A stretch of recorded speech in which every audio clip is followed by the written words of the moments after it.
Essa PEC da transição está dando o que falar, inclusive se você tem títulos públicos que sejam pré-fixados ou aqueles IPCA mais uma taxa pré, provavelmente você está vendo o seu título público ficando negativo. Vamos entender um pouco mais o que está acontecendo? E para você que ainda não me conhece, eu me chamo Luana, sou especialista de investimentos e planejadora financeira certificada.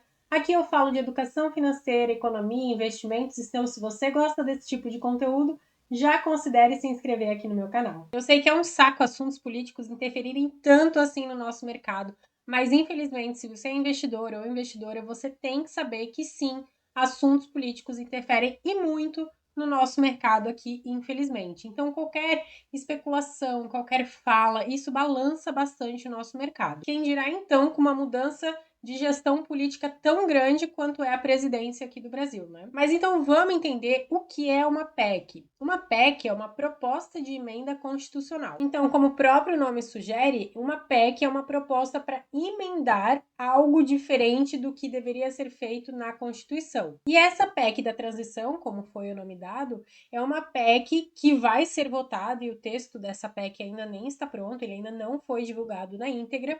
É uma PEC que visa colocar os R$ 600 de Auxílio Brasil fora do teto de gastos. Ou seja, se nós temos um orçamento de R$ 100 e nós temos R$ 100 para gastar, nós vamos fazer uma PEC para que R$ 50 não fique dentro desses R$ 100 que a gente tem para gastar. Então, é como se a gente tivesse R$ 100 para gastar, vamos gastar os R$ 100, mas esses R$ 50 aí que vai ser destinado ao Auxílio Brasil, fique de fora. Qual que é o grande problema disso? É que não se sabe de onde vão vir os recursos financeiros para arcar com essas despesas que vão além do orçamento público. E o que precisa ficar claro é que até então a gente só tem especulação. Lembra que eu falei que o texto dessa PEC ele ainda não tinha sido divulgado na íntegra? Ele também ainda não foi para votação? Até então, nas especulações, esses R$ 600 aí para o Auxílio Brasil ficariam de fora do teto de gastos por um ano. O problema é que já está sendo especulado que nesta PEC talvez venha que fique mais de um ano o valor aí utilizado para o Auxílio Brasil fora do teto de gastos. Então, isso é preocupante, porque as mesmas pessoas que estão articulando para levar à votação essa PEC não informam, ou pelo menos até agora não informaram, de onde vai vir os recursos financeiros para arcar com esses gastos extras. Então, o mercado, de fato, está bem apreensivo em relação a isso. Então, agora vamos fazer um exercício para entender por que isso pode ser sim preocupante. Se a gente começa um novo ano, então, com as contas públicas com um déficit primário, ou seja, gastando mais do que arrecadando, a gente está falando que a nossa dívida em relação ao PIB, ela também está maior. Se a gente fala que esse déficit é de mais ou menos 200 bilhões de reais, a gente está falando que a gente tem uma dívida pública maior em torno de 2% a mais do nosso PIB. E aí, se a gente não sabe de onde que vai vir o recurso para financiar essas despesas extras que o governo vai ter, a gente vai ter, consequentemente, depois de 4 anos, né, que é a especulação que essa PEC vai vir aí para 4 anos, a gente pode, com certeza, ver a dívida pública crescendo num ritmo muito acelerado, o que é muito negativo.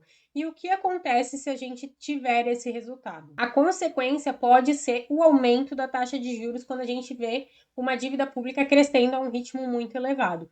Consequentemente, se a gente tem esse aumento dessa taxa de juros de uma forma muito repentina, a gente pode sim ver o risco de crédito soberano do Brasil sendo revisado para baixo.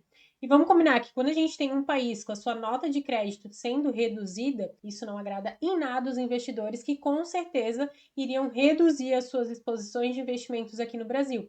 E vale lembrar que isso sim pode, como consequência, gerar um aumento do dólar frente ao real. Então, o que mais assusta não é somente essa questão de tirar do teto de gastos do Auxílio Brasil, mas sim incluir um novo auxílio de em torno de R$ 150 por criança que tenha menos de 6 anos.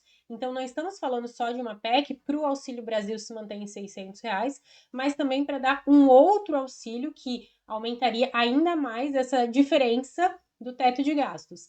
E não somente isso, mas da onde que vai vir o recurso para bancar esse valor que vai furar o teto de gastos, mas que seria algo constitucionalmente legal caso a PEC seja aprovada, e também pelo fato de quando seria o fim dessa PEC. Um ano ou 4 anos? Porque de um ano para 4 anos, com uma dívida maior do que o orçamento, é bastante diferente. Então, veja, desde que começou a vir essa especulação, a gente vê o aumento dos juros futuros constantes. Eu já falei sobre isso aqui em um outro vídeo, eu vou deixar o card por aqui se você quiser dar uma olhada sobre essa questão de juros futuros. Mas a questão é que, o que isso significa? O mercado está precificando que a taxa Selic pode ser que aumente futuramente ou se mantenha mais alta por mais tempo. Por quê?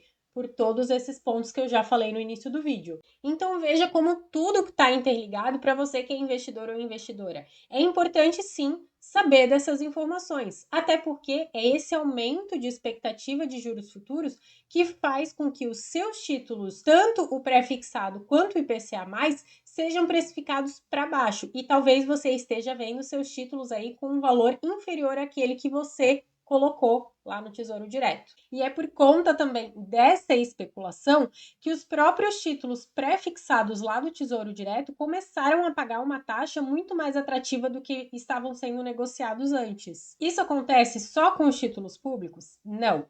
Acontece que até o final desse ano, os títulos privados pré-fixados e aqueles que pagam IPCA mais uma taxa, eles não são obrigados a mostrar essa oscilação, essa volatilidade que vem da marcação a mercado.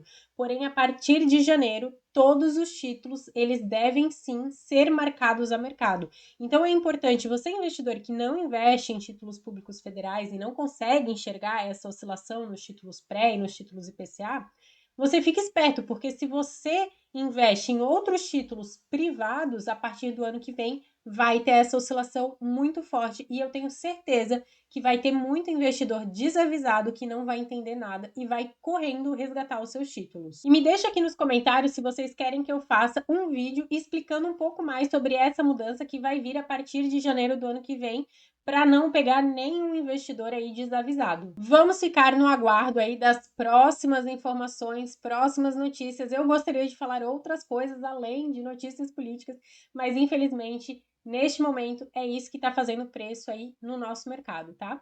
Então, se você gostou desse vídeo, não esquece de deixar o seu like aqui no vídeo e me segue já também nas outras redes sociais.